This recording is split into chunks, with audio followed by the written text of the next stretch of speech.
Picture this. You're standing inside MetLife Stadium. Yep. It's the 2026 World Cup Group E finale. The floodlights are just blindingly bright, and the atmosphere around you is, well, it's absolutely roaring. Just paint that picture in your mind. Right. The energy is unbelievable. Yeah. We are talking 55,000 fanatical Ecuadorian fans in an absolute sea of yellow, and they're literally shaking the concrete foundations of this New Jersey stadium. It is the kind of sheer,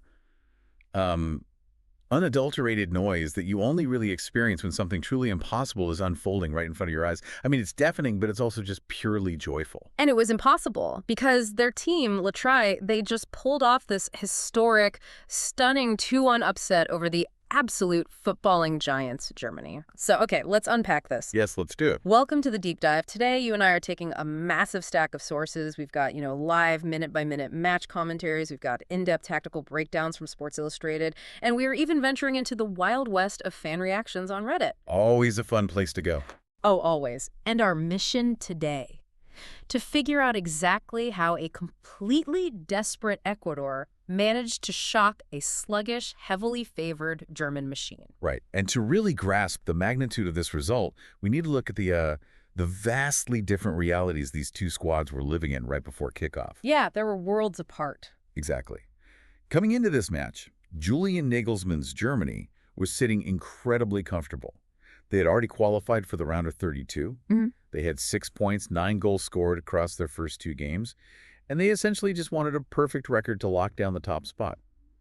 Mentally, I mean, this was supposed to be a victory lap. Right. Meanwhile, Ecuador, managed by Sebastian Becasais, they were staring straight down the barrel of an embarrassing elimination. Oh, absolutely. They entered this match with precisely 0 goals in the entire tournament. Like nothing. It was absolute do-or-die survival mode for them. Which is exactly what makes the opening 10 minutes of this match such a bizarre case study in emotional whiplash. Yeah. You have one team playing for pride and a perfect record, and another fighting for their tournament lives. And the script immediately gets flipped on its head. So let's walk you through this because it happens so fast. The referee blows the whistle, and right out of the gate, Germany starts with what the live commentary actually called pure footballing poetry. Yeah, that was a phrase. It's only the second minute of the game. Florian Wirtz rolls this perfectly weighted pass across the box, and Leroy Sané just effortlessly strokes it into the bottom corner. 1-0, Germany. In just 120 seconds, it looked like the predictable narrative was already set in stone. Yeah. The European powerhouse, playing with supreme confidence, was simply going to roll over the struggling South Americans who just couldn't buy a goal.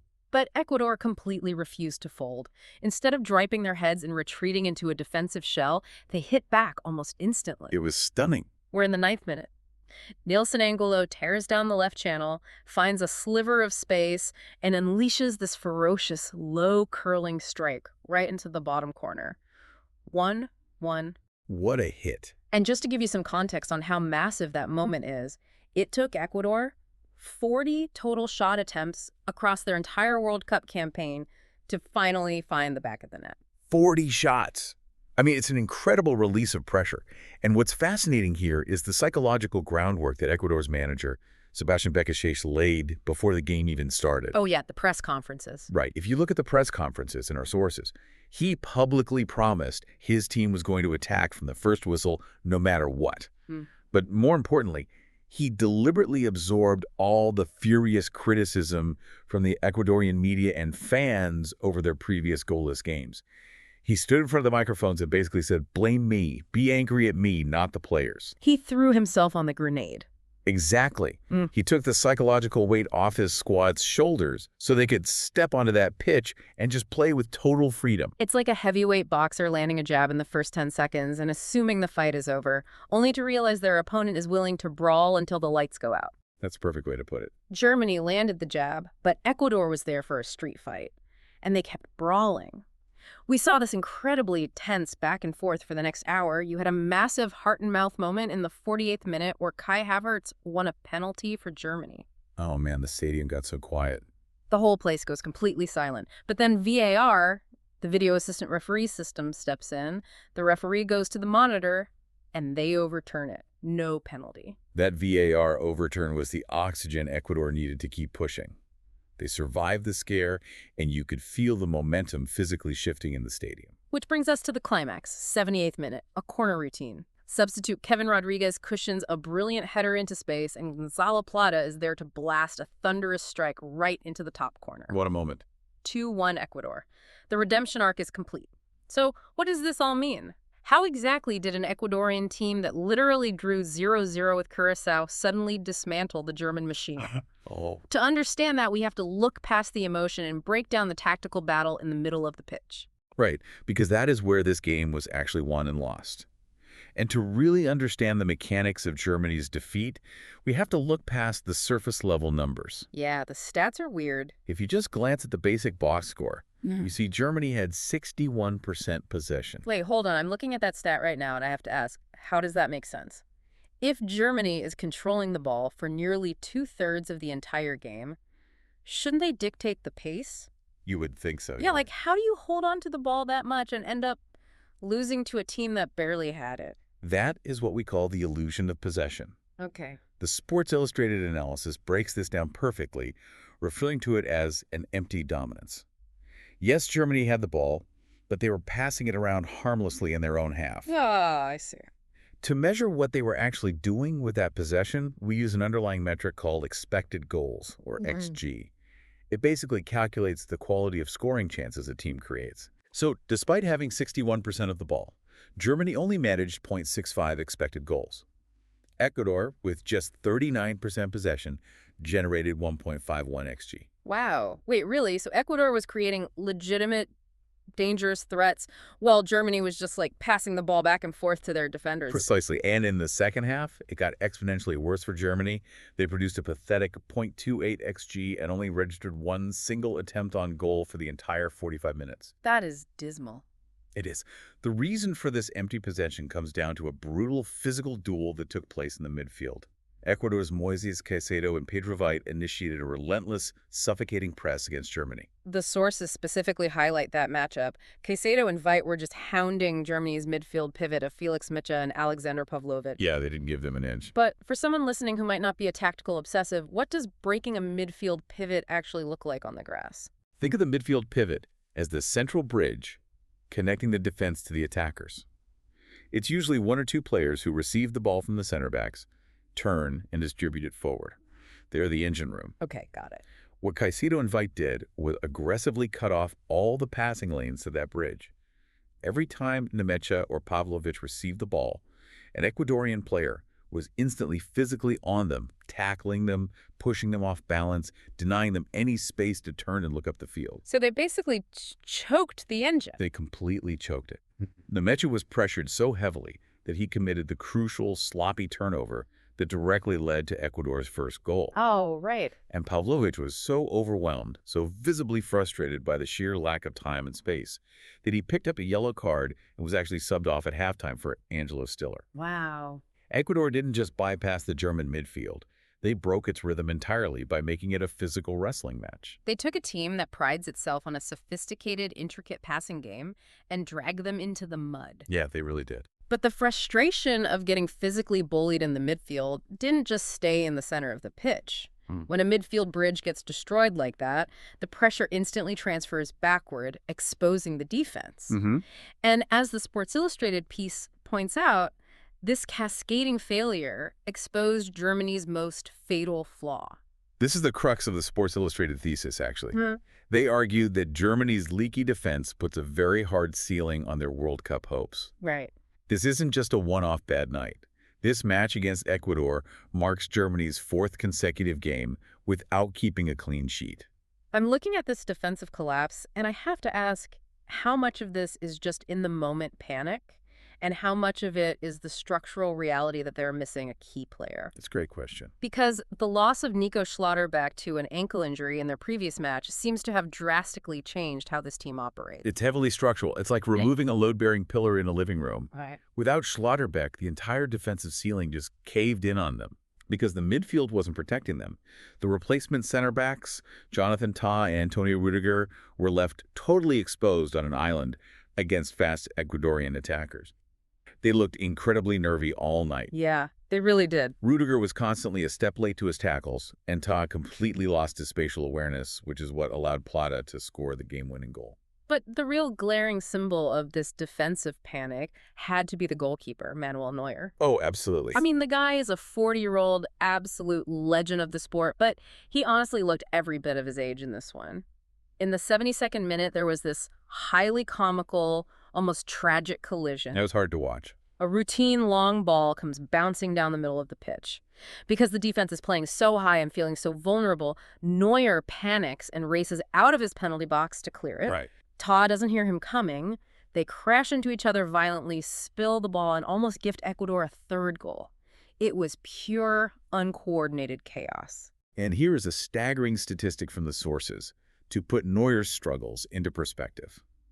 Manuel Neuer has not kept the World Cup clean sheet since the 2014 final against Argentina. Wait, seriously? Seriously, that is a run of 9 straight tournament games where he has conceded at least 1 goal, which is the second worst streak in the entire history of the World Cup. That is just wild, especially when you contrast it with the rich history of German football.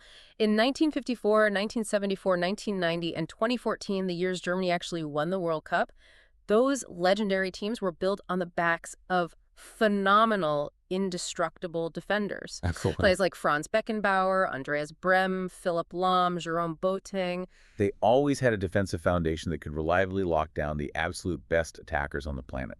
This current squad simply doesn't have that structural integrity. Which raises a really terrifying question for German fans moving forward. If this defensive line is getting thoroughly rattled and making unforced errors against an Ecuadorian team that couldn't score on Curacao, what on earth is going to happen if they run into a team with lethal pace? Yeah, that's the big worry. Like, what happens when they face Kylian Mbappe and Ousmane Dembele in the knockout stages? That is the exact nightmare scenario the German coaching staff is sweating over.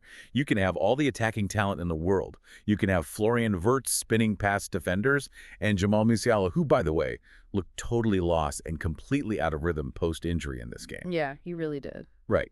But a talented attack can only carry a team so far. If your backline is constantly bleeding high-quality chances, you will eventually meet an opponent who won't let you get away with it. Right, but that tactical frailness on the pitch is only half the story, because the frustration of getting physically bullied and structurally exposed didn't just stay on the grass. No, I do. It completely boiled over into the locker room, and the post-match fallout we're seeing in the media is getting incredibly messy. Very messy. We're witnessing a real public disconnect between the manager, Julian Nagelsmann, and his own core players. Immediately after the match, 2 of Germany's key leaders, Denis Undav and Joshua Kimmich, go straight to the press.